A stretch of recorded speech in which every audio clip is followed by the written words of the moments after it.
धन विधौ स्मरण बोलिए श्री द्वारिकाधीश की रणछोड़ की ठाकुर हमरे रमण बिहारी हम है रमण बिहारी तेरे ठाकुर हमरे रमण बिहारी हम है रमण बिहारी तेरे ठाकुर हमरे रमण बिहारी हम है रमण बिहारी तेरे ठाकुर हमरे रमण बिहारी हम है रमण बिहारी तेरे हम है रमण बिहारी तेरे हम है रमण बिहारी ठाकुर सेवा काम हमारा ठाकुर सेवा काम हमारा ठाकुर सेवा काम हमारा ठाकुर सेवा काम हमारा काम न दुनियादारी से हमें कामन दुनियादारी से हमें कामन दुनियादारी से हमें कामन दुनियादारी से हो ठाकुर हमरे रमण बिहारी हम है रमण बिहारी तेरे ठाकुर हमरे रमण बिहारी हम है रमण बिहारी तेरे हम है रमण बिहारी तेरे हम है रमण बिहारी हम है रमण बिहारी तेरे हम है रमण बिहारी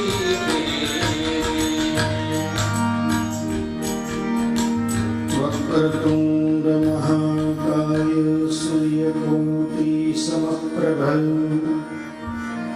निर्विघ्नं कुरु मे देव सर्वकार्येषु सर्वदा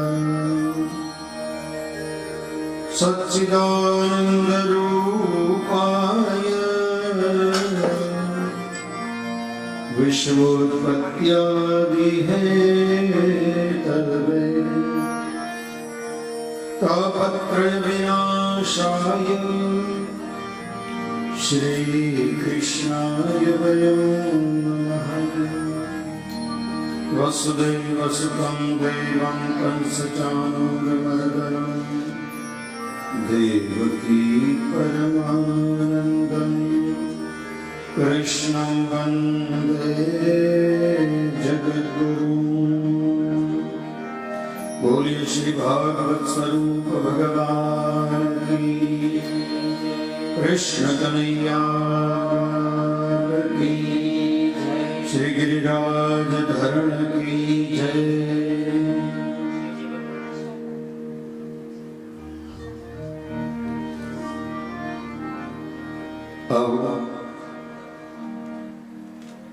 આજે કથાની શરૂઆત કરીએ પણ ઘણો બધો વિલંબ થયો છે એટલે માત્ર મંગલાચરણ કરી અત્યારના સત્રને આપણે વિરામ આપીશું। બપોર પછીનું સત્ર આપણે 4 વાગ્યાથી પ્રારંભ કરીશું, પણ આવતીકાલથી રેગ્યુલર આપણું સત્ર 10 વાગ્યાથી 1 વાગ્યા સુધીનું રહેશે। અને બપોરનું સત્ર છે 4 વાગ્યાથી લઈ અને 7 વાગ્યા સુધીનું રહેશે. એટલે સમયસર આપણે કથા મંડપની અંદર, હોલની અંદર પધારી જવું. એ પહેલાં સવારનો આપણો પૂજાનો સમય છે એ 8:30 થી 9:30 વાગ્યાનો રહેશે. એક્ઝેક્ટ 8:30 થી 9:30 વાગ્યાનો. વચ્ચે અડધો કલાકનો માર્જિનનો સમય, કંઈ ચા નાસ્તો કોઈને કરવું હોય તો. અને 10 વાગે આપણે શાર્પ કથા શરૂ કરીશું. બરાબર છે? તો આ રીતનું આપનું સત્ર રહેશે. પહેલા દિવસે આમે થોડું આગળ પાછળ થતું હોય છે જનરલી. એમ આજે પણ અહીંયા થયું. દરેક જગ્યા 296 કથાના મારા અનુભવો છે. આ 297મી કથા છે. 298મી કથા બદ્રીનાથમાં છે અને 299મી કથા વ્રજની અંદર જતીપુરામાં છે. એટલે આ કથાઓના બધા નિચોડ હોય અને નિચોડમાં પહેલા દિવસે જનરલી આવું થતું હોય એટલે એમાં કંઈ ચિંતાનો વિષય નથી આપણો. તો આજના સત્રને આપણે માત્ર મંગલાચરણ કરી અને વિરામ આપીશું. બોલીએ કૃષ્ણ કનૈયા લાલ કી જય.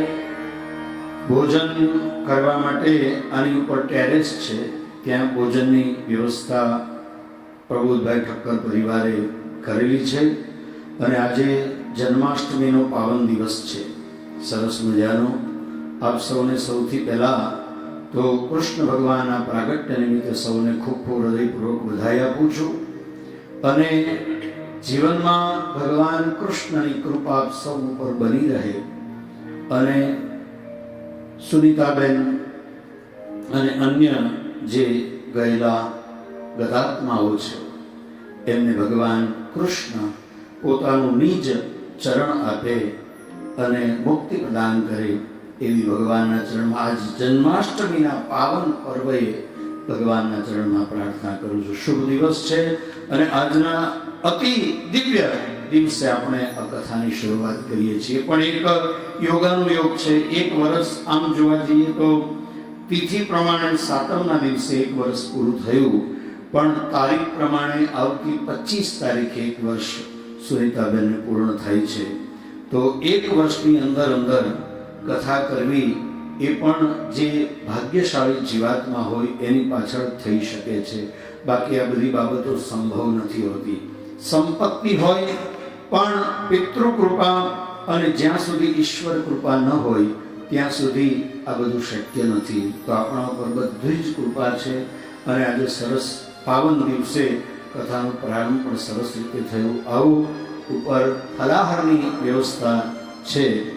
તો દરેકે આજે જન્માષ્ટમીનો દિવસ છે, ઉપવાસ હશે તો ફલાહારની વ્યવસ્થા પણ ફલાહાર કરી થોડો વિશ્રામ કરી 3:45 વાગે બધા અહીં હાજર થઈ જવાનું. હું 4 વાગે આવી જઈશ. ઓકે? બોલો દ્વારિકાધીશ કી જય. બોલો કૃષ્ણ કનૈયા લાલ કી. શ્રી ગોવર્ધનનાથ કી. गिरिराज धरण की. श्याम सुंदर श्री यमुने महारानी की जय. श्री वल्लभाधीश की जय.